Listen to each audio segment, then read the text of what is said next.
साथियों नमस्कार, राधे राधे। साथियों, आपको एक मुद्दा बताना बहुत ज़रूरी है।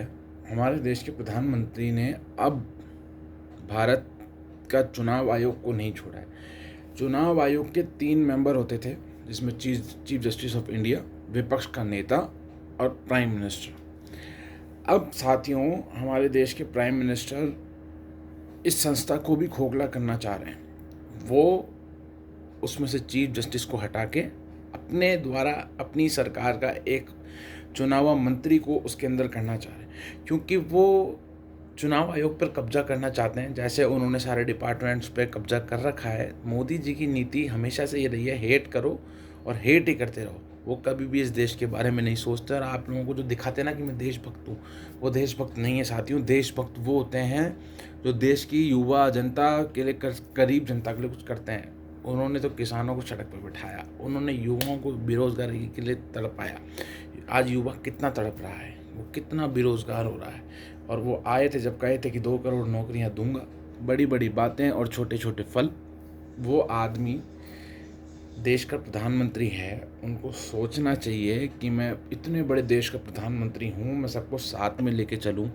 उनके मुंह से सिर्फ हिंदू मुस्लिम परिवारवाद। अरे साहब, आपकी पार्टी में भी तो परिवारवाद है, नहीं है क्या? आप खुद बताएं। आपके जितने मिनिस्टर हैं उनके सबके बच्चे किसी न किसी स्टेट में मंत्री, सांसद या विधायक हैं। आप उस पर क्यों नहीं कुछ जवाब देते? आपके पास जवाब ही नहीं है तो आप जवाब क्या देंगे?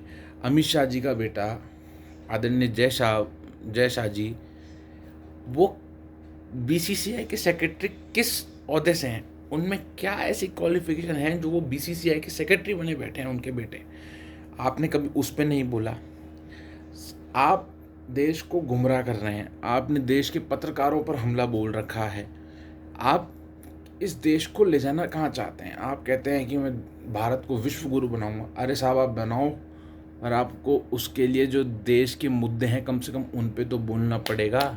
आप तो सिर्फ हिंदू मुस्लिम, पाकिस्तान इंडिया, और विपक्ष ने ये कर दिया, विपक्ष ने वो कर दिया।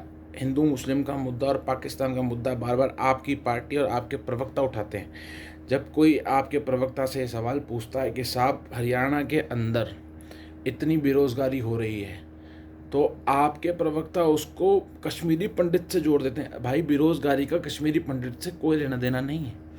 तो ना तो आपके प्रवक्ता कुछ तैयारी करके आते हैं, ना प्रधानमंत्री जी कुछ तैयारी करके आते हैं। सिर्फ प्रधानमंत्री जी आते हैं कि साहब मेरा 56 इंच का सीना है, मैं सबको आँख दिखाऊंगा। सबको आँख नहीं दिखाऊंगा, सिर्फ भारत के अंदर जो मेरे खिलाफ बोलेगा मैं उसको आके दिखाऊंगा। तो अगर आप सत्ता में हैं तो आपको विपक्ष की बात भी सुननी पड़ेगी, आपको मुद्दों पर जवाब देना पड़ेगा। आप प्रधानमंत्री हैं, आप जवाब नहीं देंगे तो और कौन जवाब देगा? साथियों, मैं आपको यही बताना चाहता हूँ कि प्रधानमंत्री जी और भारतीय जनता पार्टी आपको गुमराह करने की हर एक कोशिश करेगी। 2024 के चुनाव में आप लोग उठें, जनता के मुद्दे पर वोट करें, ना कि कोई हिंदू मुस्लिम और किसी और चीज़ पर वोट करें। मेरी आप लोगों से यही प्रार्थना है कि आप ये चीज़ें छोड़कर भारत की के अंदर कैसे हम विकास कर सकते हैं उसके ऊपर वोट करें। बीजेपी कभी भारत का विकास नहीं कर सकती, डुबाने का काम ज़रूर कर सकती है, ये मैं आपको डेफिनेटली कह सकता हूँ। धन्यवाद साथियों। जय हिंद, जय भारत।